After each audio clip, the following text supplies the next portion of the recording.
a red flag flying here.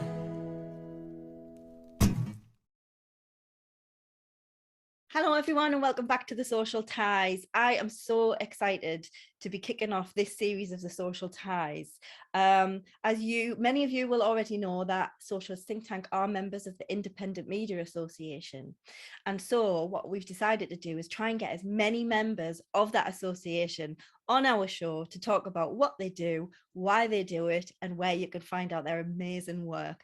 And I'm so excited today because I've got the incredible Jason Cridland from the Dorset Eye with me today. Hello, Jason, how are you? Hi, Laura, how are you? I'm very, very well. I'm so excited to finally get you on the show. We've been trying a lot, haven't we? We have, yeah, months now. We're finally on a lovely sunny day in spring. I know, it's beautiful, isn't it? Thank you so much for coming on the show. And yeah, I just really want to get into it. So, the Dorset Eye. Can you give me just a bit of an idea what the Dorset Eye is and why it started? Yeah, absolutely.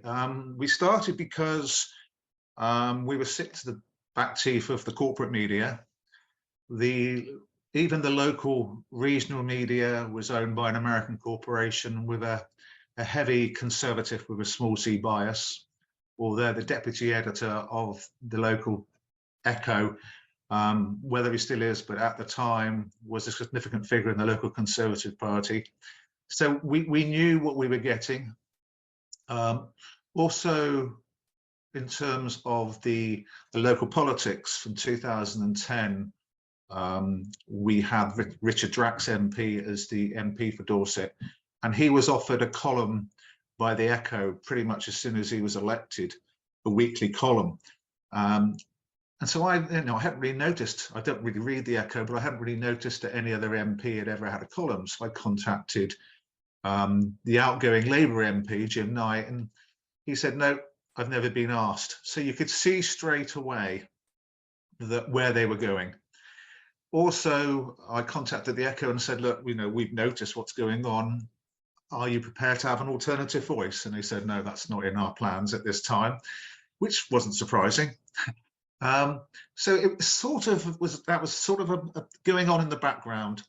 I was an A-level lecturer at the local college, and we found out in 2011 that the following year we were all going to be made redundant. So we had to start planning ahead, and Deb and I sat down and discussed what we were going to do going forward. And obviously one of the major things that we were trying to avoid, if we could, was going back into slave wage, going back into the employer-employee relationship, because teaching is stressful. When you've done it at that time, when I'd done it for 20 odd years, I was looking for sort of a different direction. So what then happened was we started to think about media, because friends of ours were also heavily involved and interested in setting up new media that was outside of the corporate scope. And we thought about a paper, launching a newspaper, but of course that comes with heavy costs. And also the newspaper industry is dying. So digital, even back in 2011, digital was certainly the way forward. So then we got in contact with local web developers and started putting our ideas to them. And this is even though it was 12 years ago, compared to what we have now with WordPress, there was so little in terms of the platform that we were looking for. And we were looking for something that empowered Laura, something that basically said to the people that we want you, as opposed to us imposing information upon you, we want you to be the ones who write about your experiences or collect the news or do the research and investigations. So we got a developer involved, and he had to design the platform from scratch because, as I say, there wasn't any other formats out there at that time. So obviously we had to invest some of the redundancy money that I got from teaching into putting it together, and that was the initial setup. we stayed with that developer for 3 or 4 years, I think, tops. And then he started to say that, you know, that we've outgrown him. He can't take on the burden of responsibility of not only just managing the technical sides of it, but in terms of the number of people that we were attracting to it and all the things that were required, etc.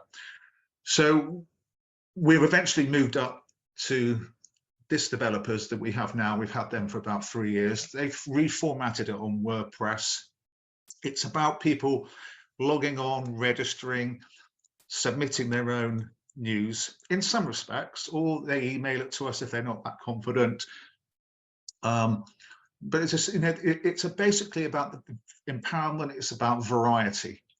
So essentially, people who like Dorset Eye perceive us, as I said, as being a citizen media site where nobody is more important than anybody else. It doesn't matter who the voice is, that voice is no more important than anybody else. It might be that their information is more interesting. It might be that they have much greater depth of experience to be able to talk about specific subjects. But we certainly don't have a hierarchy in relation to those people who contribute. That sounds suspiciously like socialism to me, Jason.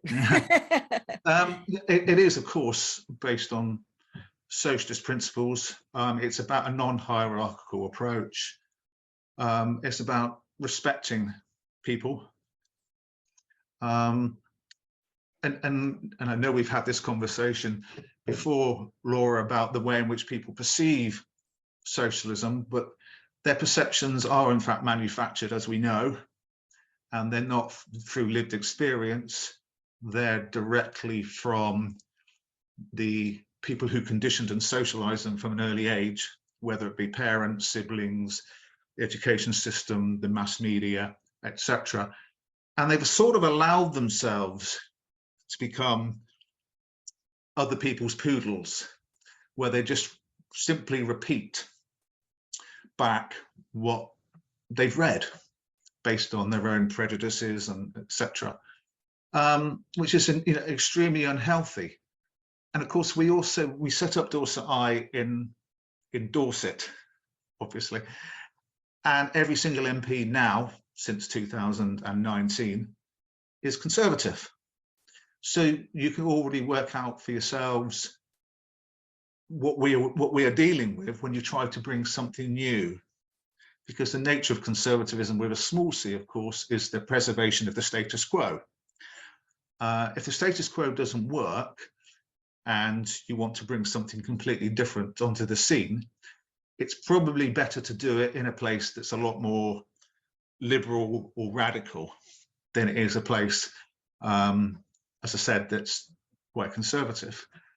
But of course, there's also the other point that there's a lot of people in Dorset who are frustrated and angry that in our first past the post electoral system, you know, an MP might get in on 25,000 votes, but the opposition parties have had 20,000 votes, but those 20,000 votes are completely discounted, which means 20,000 people just for that one constituency haven't got what they wanted.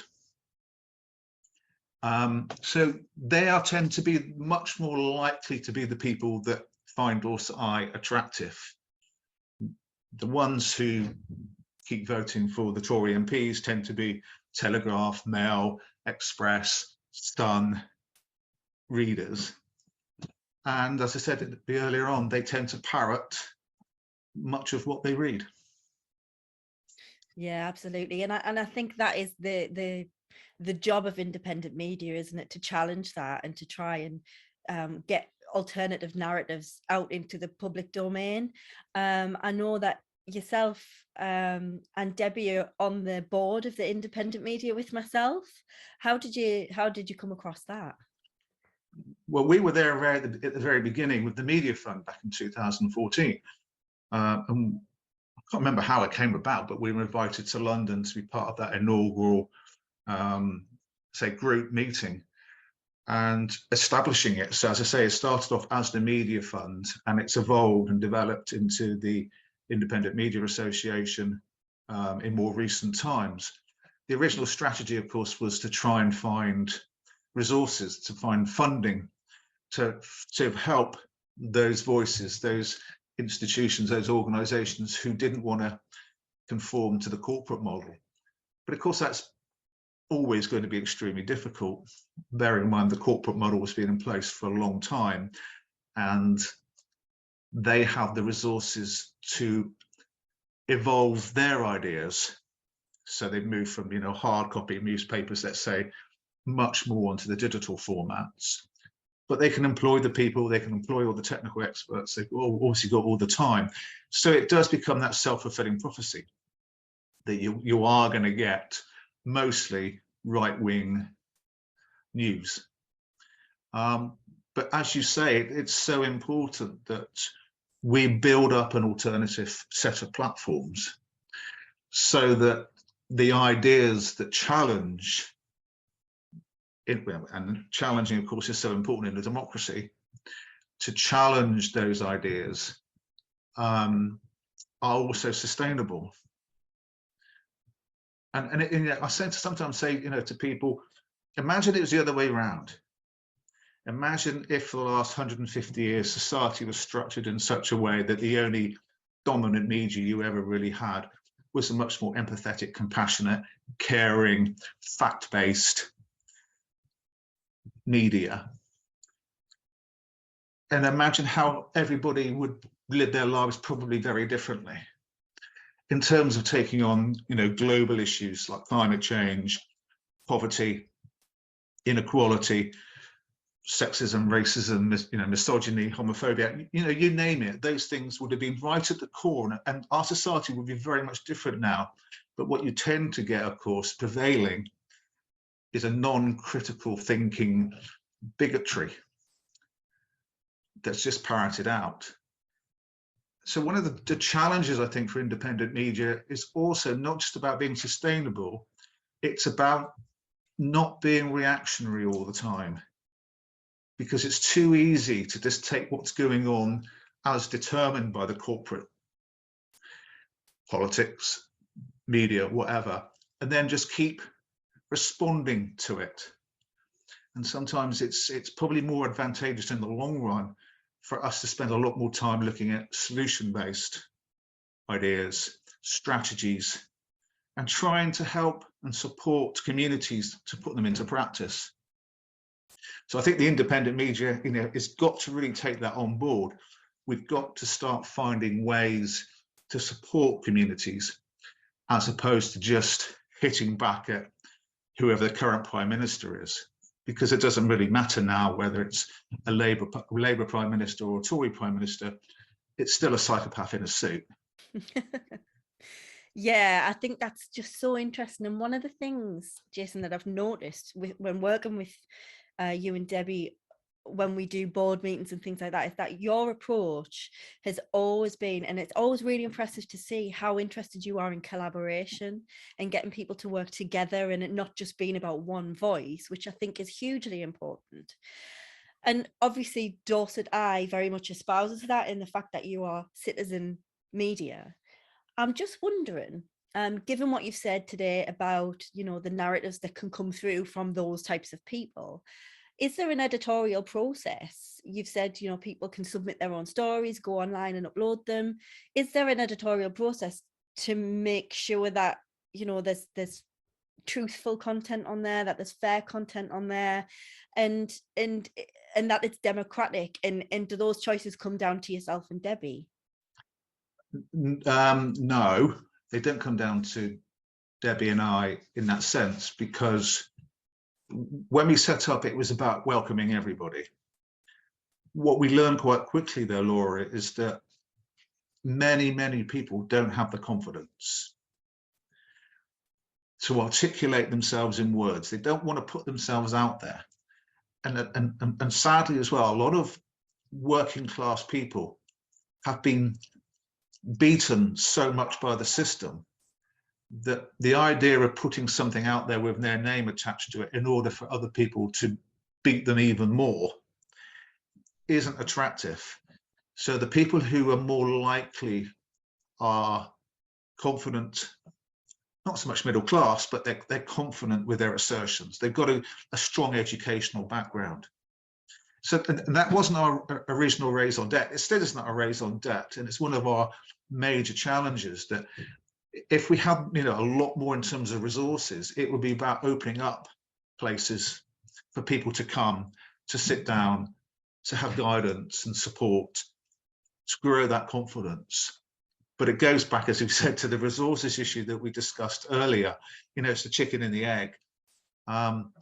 So, you know, we learned quite quickly that it was going to be the, as I say, the people with at least a degree, perhaps sometimes, or whatever, who had that confidence to come and say, okay, well, I know this, so that I'm prepared to put it down and for other people to read and comment.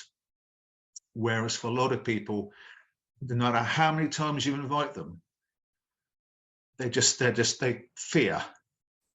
They fear yet again being attacked by others around them. And it's a lot safer to stay quiet. Yeah, absolutely. I just that resonates with me so much. And I think going forward, it's like you say, it is a resources issue, isn't it? I could imagine Dorset Eye doing something like having training workshops and things for local people. And I think you would find that you'd be incredible at that. And is that something that you've considered? Is it something you want to do? Yes, absolutely.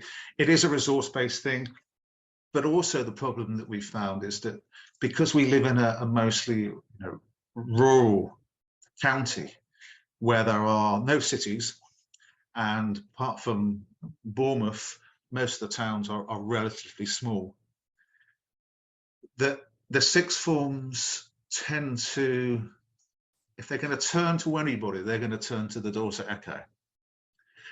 Because the Dorset Echo is over 100 years old, it's established, and they know, they think they know that their content or whatever that they're doing is going to be read by a greater number of people. The problem that we associate directly straight with that, of course, is that whether it's Dorset Eye or whether it's the Dorset Echo, one of the major demographics that don't read us or them are young people. Young people have got a much more, I say savvy, but they're much more competent in terms of obviously using their iPhones, etc., to find news from a whole range of different sources. Whereas the older you get, the more likely it is that you will have you'll be quite rigid in the sources that you access in order to get your news or information or, you know, whatever. So another major challenge that we have, of course, is being able to open up to young people, but in such a way that young people are excited and motivated and find it attractive. And again, without major resources, that is a big challenge. Yeah, that is a huge challenge, isn't it? Especially with how fast-paced social media is moving now. There's like seems to be a brand new app every other week. Absolutely. And how do you keep up with that? And absolutely, yeah, I mean, it is such a shame because I know your work ethic, I know the content that you push out, and I think it would just really suit a younger audience as well. What can we do? What can we do to try and get more funding? Is there an obvious way? Is it about collaboration? Are there any thoughts that you as the Dorset Eye have about how you can reach out to those people? Well, we've been working with Bournemouth University now for about 8 years, which has worked really well. And one of the assignments that they have to do is to produce an article that's published. So a lot of them will publish with us on some fascinating, amazing stuff. And of course, one of the major demographic ingredients of these courses tends to be that they come from many different countries. So, you know, we've had, for example, in the last month or so, we've had one of their students writing quite significantly on the Nigerian elections. But as I say, the whole range of issues that they're experiencing and they find really important, I said, we managed to access their work and they get a place to have it published. Then they can stick it in their portfolios when they go to apply for jobs. But Bournemouth, obviously being the only university in the county, means that it's much more difficult to get the younger ones, the sixth form students, for the previous reasons I identified. And also because of them being younger, clicking on the TikTok app, for example, is something that they're doing regularly through their early, mid, into late teens. As they get older, that becomes less interesting, and they start to take life a little bit more seriously, which is where we sort of come in a little bit. In terms of the overall resources, I mean, ever since Dorset Eye was created in 2012, we've had austerity. So it's, you know, we've had over 10 years of trying to reach out when we're constantly being, for political reasons, not economic ones, constantly being oppressed by Tory austerity, which they justify through lie after lie after lie. But of course, we know what austerity is about. It's about control. It always has been just about control and about the wealthy sucking up as much as they can from those below. But unless you have a revolution, or unless people are prepared to do radical things in order to change that, that would be the cycle that we continue to experience generation after generation after generation. So at the moment, we just sort of not sit on the peripheries, although I suppose it probably is that, but we are on the periphery in that we just don't have or don't want to be taken over by somebody who's only interested in money. And unless you play that game, money doesn't tend to run at you. Yeah, absolutely. I think that is such a clever and fantastic idea that you tap into the talent that is at the local university, because you do get some incredibly well thought out pieces, I think. You know, when they're just finding their passion for journalism, I think it's incredible. And it really helps as well, Laura, the head of the department loves us. So that's really, really important, because obviously from day one, he was on side, and he loved the fact that the only model he could find of anything like, you know, like it was here in Dorset on the doorstep.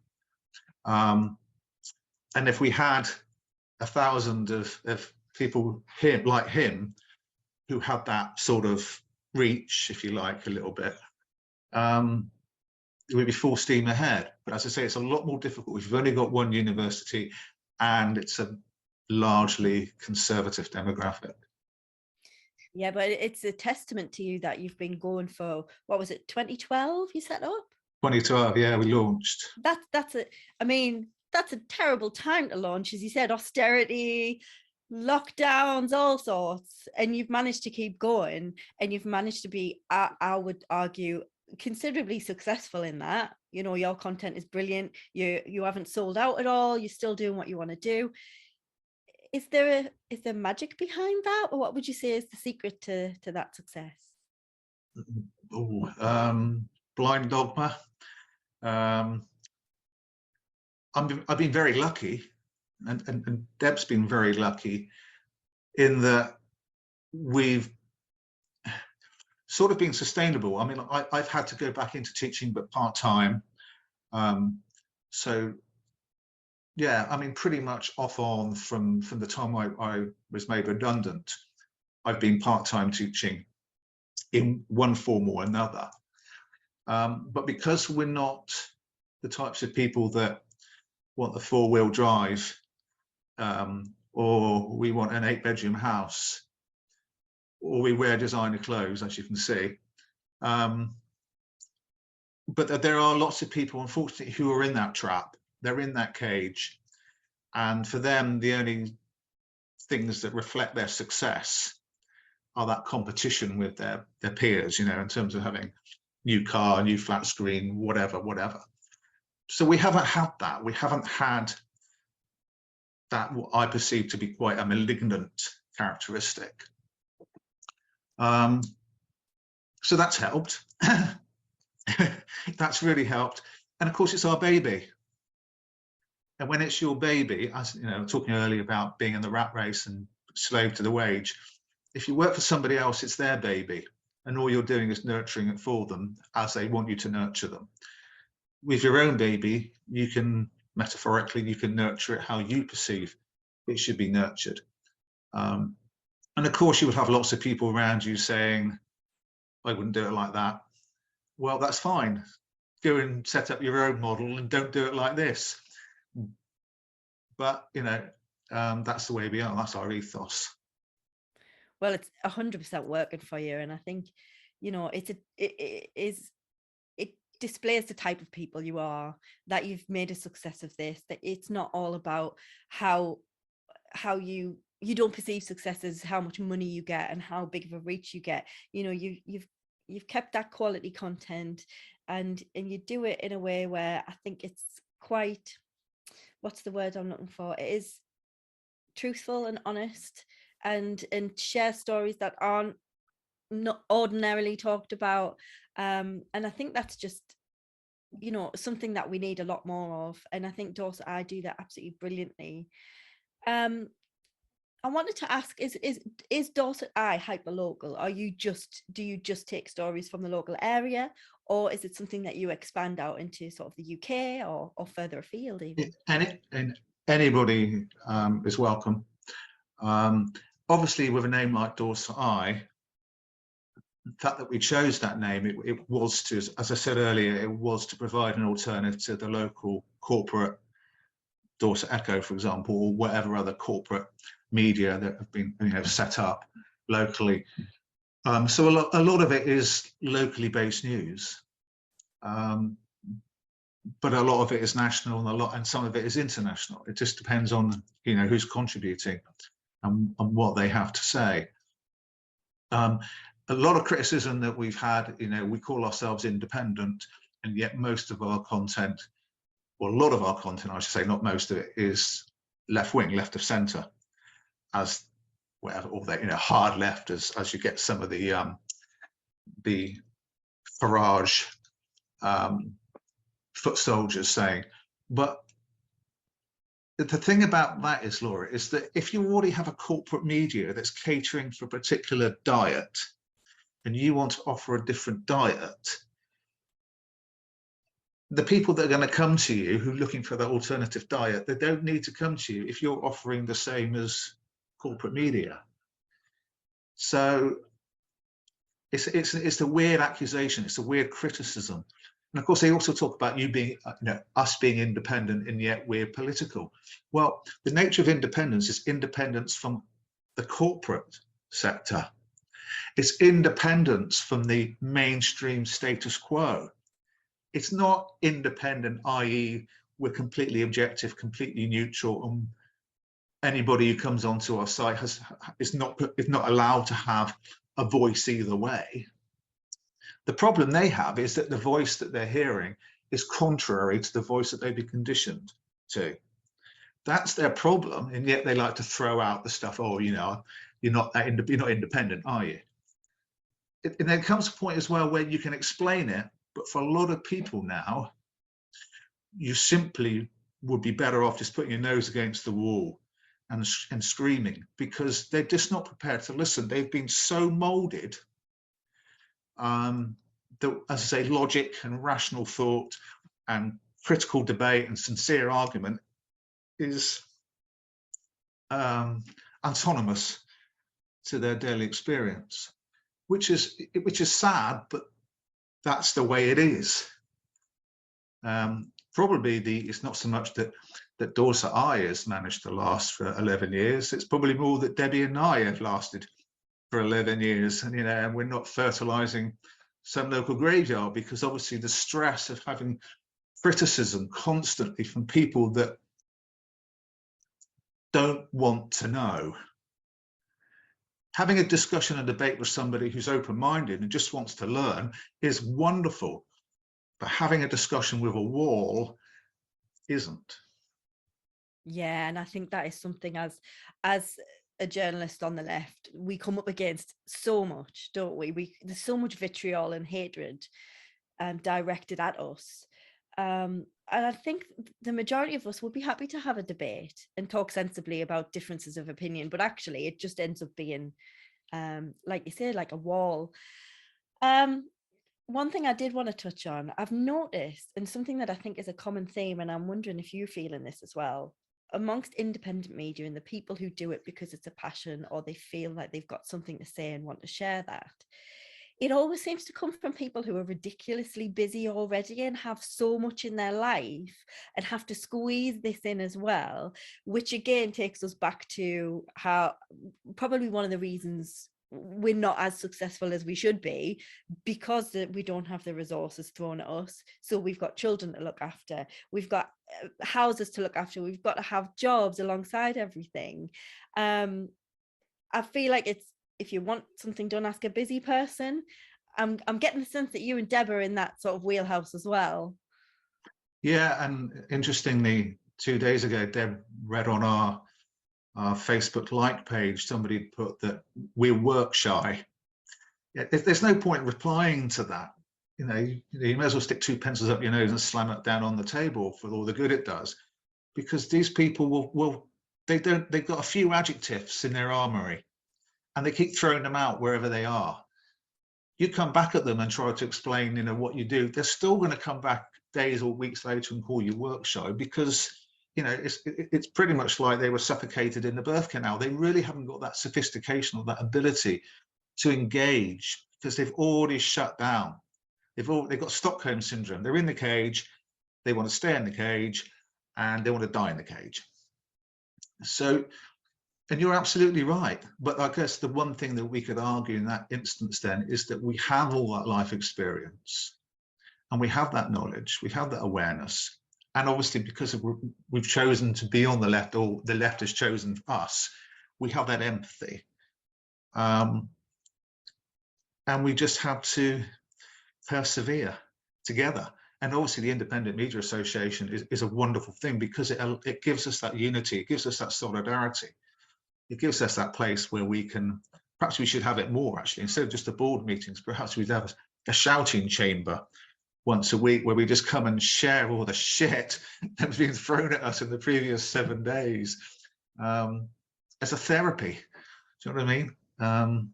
Even have our own pharmacist on call, and just prescribing how you're going to get through the next 7 days. But you know what I'm saying. It's just it is a challenge. It's very, very difficult. But once you've set yourself in your own concrete, so to speak. So actually breaking free, what do you break free to? Do you break free to play in the very game that you've spent so many years trying to avoid or oppose? Nah. I think that's absolutely brilliant, absolutely spot on. So, okay, so we need more left-wing voices. We need more voices of lived experiences. So how do we get these voices to Dorset Eye? How do people submit ideas to Dorset Eye? How do we get involved? But you go on the site, and at the top of the site, it's got submit. You just click on there, you register. So you just put in a few simple details. Once you've done that, from that moment on, you have an account, and every single piece of, every single article or contribution will have your name then as the author. That's the best way, because if, like a lot of people do, they send it to us by email, it means that it's got the Dorset Eye as the author, even though we've obviously put, if they haven't, we put their name at the bottom. But it's a lot better if people feel confident to set up their own account, give us a shout if there's any problems, and then to be contributing. I say the Bournemouth University students, part of their assessment was to actually set up an account and have their own name attached to it in that sense. But as I say, for a lot of people, they're, do you mind if we email? And we can say, no, we don't mind, or yes, we do mind. But the problem is that if you're trying to embrace everybody, you have to recognize, as I said before, there are a lot of people who either haven't got the time or the confidence, and they might try once and something goes wrong and they get frustrated. You don't want them walking away, so you need to give them another option.